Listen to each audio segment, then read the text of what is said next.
ঈমানের বর্ণনা হাদিসের ভিত্তি। হাদিস নাম্বার 7, হযরত ইবনে ওমর রাদিয়াল্লাহু তাআলা আনহু থেকে বর্ণিত, রাসূলুল্লাহ সাল্লাল্লাহু আলাইহি ওয়াসাল্লাম বলেন, ইসলামের ভিত্তি 5টি। 1, আল্লাহ ছাড়া কোনো ইলাহা নেই এবং মুহাম্মদ সাল্লাল্লাহু আলাইহি ওয়াসাল্লাম আল্লাহর রসুল, এ কথা সাক্ষ্য দান। 2, নামাজ কায়েম করা। 3, যাকাত আদায় করা। 4, হজ করা। 5, রমজানের রোজা রাখা। হাদিস নাম্বার 8, আবু হুরায়রা রাদিয়াল্লাহু তাআলা আনহু থেকে বর্ণিত, নবী করিম সাল্লাল্লাহু আলাইহি ওয়াসাল্লাম বলেছেন, ঈমানের শাখা হচ্ছে 60-এর কিছু বেশি এবং লজ্জা ঈমানের একটি অন্যতম শাখা। মুসলমানের গুণাবলী। হাদিস নাম্বার 9, বুখারী, হযরত আব্দুল্লাহ ইবনে আমর রাদিয়াল্লাহু তাআলা আনহু থেকে বর্ণিত, রাসূলুল্লাহ সাল্লাল্লাহু আলাইহি ওয়াসাল্লাম বলেন, প্রকৃত মুসলমান সে যার জিহ্বা ও হাত থেকে অন্য সকল মুসলমান নিরাপদ, এবং প্রকৃত মুজাহিদ সে যে আল্লাহ তাআলার নিষিদ্ধ কাজ থেকে বেঁচে থাকে। বুখারী, হাদিস নাম্বার 10, হযরত আবু মুসা আজহারি রাদিয়াল্লাহু তাআলা আনহু থেকে বর্ণিত, সাহাবায়ে ইকরাম জিজ্ঞাসা করলেন, হে আল্লাহর রসুল, কোন মুসলমান ইসলাম সবচেয়ে উত্তম?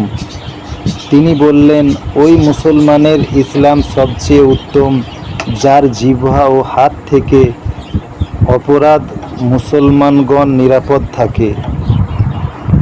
উত্তম কাজ। বুখারী, হাদিস নাম্বার 11, হযরত আব্দুল্লাহ ইবনে আমর রাদিয়াল্লাহু তাআলা আনহু বর্ণনা করেন, এক ব্যক্তি রাসূলুল্লাহ সাল্লাল্লাহু আলাইহি ওয়াসাল্লামকে জিজ্ঞাসা করল, ইসলামের কোন কাজটি উত্তম? তিনি জবাব দেন, তুমি খানা খাওয়াবে এবং জানা অজানা সবাইকেই সালাম করবে। প্রকৃত মুমিন। হাদিস নাম্বার 12, বুখারী, হযরত আনাস রাদিয়াল্লাহু তাআলা আনহু থেকে বর্ণিত, রাসূলুল্লাহ সাল্লাল্লাহু আলাইহি ওয়াসাল্লাম বলেন, তোমাদের কেহ প্রকৃত মুমিন হবে না যতক্ষণ না সে মুসলমান ভাইয়ের জন্য তাই পছন্দ করবে যা নিজের জন্য পছন্দ করে। রাসূলুল্লাহ সাল্লাল্লাহু আলাইহি ওয়াসাল্লামের প্রতি ভালোবাসা। বুখারী, হাদিস নাম্বার 13, হযরত আবু হুরায়রা রাদিয়াল্লাহু তাআলা আনহু থেকে বর্ণিত, রাসূলুল্লাহ সাল্লাল্লাহু আলাইহি ওয়াসাল্লাম বলেন, সেই পবিত্র সত্তার কসম যার হাতে আমার প্রাণ, তোমাদের কেউ প্রকৃত মুমিন হতে পারবে না যতক্ষণ না তার কাছে পিতা, পুত্র ও অন্য সব মানুষের চেয়ে আমি প্রিয় হই। বুখারী, হাদিস নাম্বার 14, হযরত আনাস রাদিয়াল্লাহু তাআলা আনহু বর্ণনা করেন, রাসূলুল্লাহ সাল্লাল্লাহু আলাইহি সাল্লাম ফরমান, তোমাদের কেউ প্রকৃত মুমিন হতে পারবে না যতক্ষণ না আমি তার কাছে তার পিতা, পুত্র ও অন্য সব মানুষের চেয়েও বেশি প্রিয় হয়। ঈমানের স্বাদ। বুখারী, হাদিস নাম্বার 15, হযরত আনাস রাদিয়াল্লাহু তাআলা আনহু বর্ণনা করেন, রাসূলুল্লাহ সাল্লাল্লাহু আলাইহি ওয়াসাল্লাম বলেছেন, যার মধ্যে 3টি বৈশিষ্ট্য রয়েছে সে ঈমানের স্বাদ লাভ করে। 1, আল্লাহ তার রসুল তার কাছে অন্য সব কিছু থেকে অধিক প্রিয় হওয়া। 2, কাউকে শুধু আল্লাহর জন্য মহব্বত করা। 3, কুফরিতে ফিরে যাওয়া আগুনে নিক্ষিপ্ত হওয়ার মতো অপছন্দনীয় কাজ। ঈমানের নিদর্শন। হাদিস নাম্বার 16, বুখারী, হযরত আনাস রাদিয়াল্লাহু তাআলা আনহু থেকে বর্ণিত, রাসূলুল্লাহ সাল্লাল্লাহু আলাইহি সাল্লাম বলেছেন, ঈমানের নিদর্শন হচ্ছে আনসারদের প্রতি ভালোবাসা এবং মুনাফিকির নিদর্শন হচ্ছে আনসারদের প্রতি শত্রুতা পোষণ করা। বায়াত। হাদিস নাম্বার 17, বুখারী, বদর যুদ্ধে অংশগ্রহণকারীর লাইলাতুল আকবার এক নকিব ওয়াদা ইবনু সামিত রাদিয়াল্লাহু তাআলা আনহু বর্ণনা করেন, রাসূলুল্লাহ সাল্লাল্লাহু আলাইহি সাল্লাম ইরশাদ, রাসূলুল্লাহ সাল্লাল্লাহু আলাইহি সাল্লামের পাশে এক সাহাবী উপস্থিত। তিনি বললেন, তোমরা আমার কাছে এই শর্তে বায়াত গ্রহণ করো যে আল্লাহর সাথে কাউকে শরিক করবে না, চুরি ডাকাতি জেনা করবে না, সন্তানদের হত্যা করবে না, কারোর ওপর মিথ্যা অপবাদ আরোপ করবে না, নেক কাজ আমল নাফরমানি করবে না। তোমাদের মধ্যে যে তার পূরণ করবে তার পুরস্কার আল্লাহর কাছে রয়েছে। কেউ এর কোনো একটিতেও লিপ্ত হয়ে দুনিয়াতে তার শাস্তি পেয়ে গেলে তা হবে তার জন্য কাফফারা।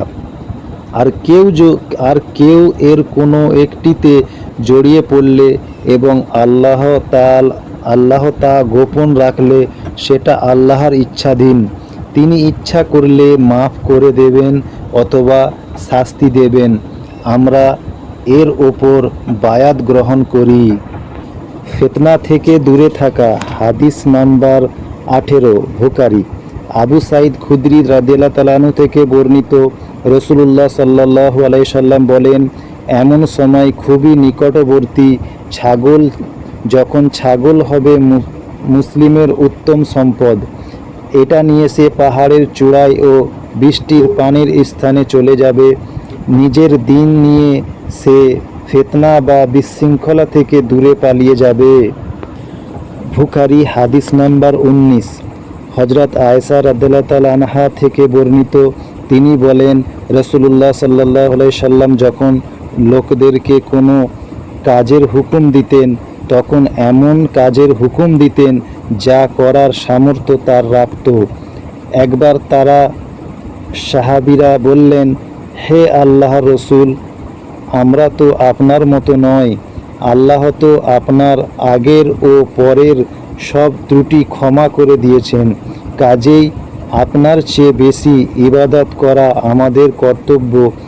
এ কথা শুনে রাসূলুল্লাহ সাল্লাল্লাহু আলাইহি সাল্লাম রাগান্বিত হলেন, এমনকি তার চেহারা রাগে চিরুত প্রকাশ পেলেন। তারপর তিনি বললেন, আমি তো তোমাদের সকলের চেয়ে বেশি আল্লাহকে ভয় করি এবং আল্লাহকে তোমাদের চেয়ে বেশি জানি। বুখারী। হাদিস নাম্বার 20, হযরত আনাস রাদিয়াল্লাহু তাআলা আনহু থেকে বর্ণিত, রাসূলুল্লাহ সাল্লাল্লাহু আলাইহি সাল্লাম বলেন, যার 3টি গুণ আছে সে ঈমানের সুমিষ্টি স্বাদ পেয়েছে। 1, আল্লাহ ও রসূল অন্য সব কিছুর চেয়ে তার কাছে প্রিয়তম। 2, সে আল্লাহর সন্তুষ্টির জন্যই কোনো বান্দাকে ভালোবাসে।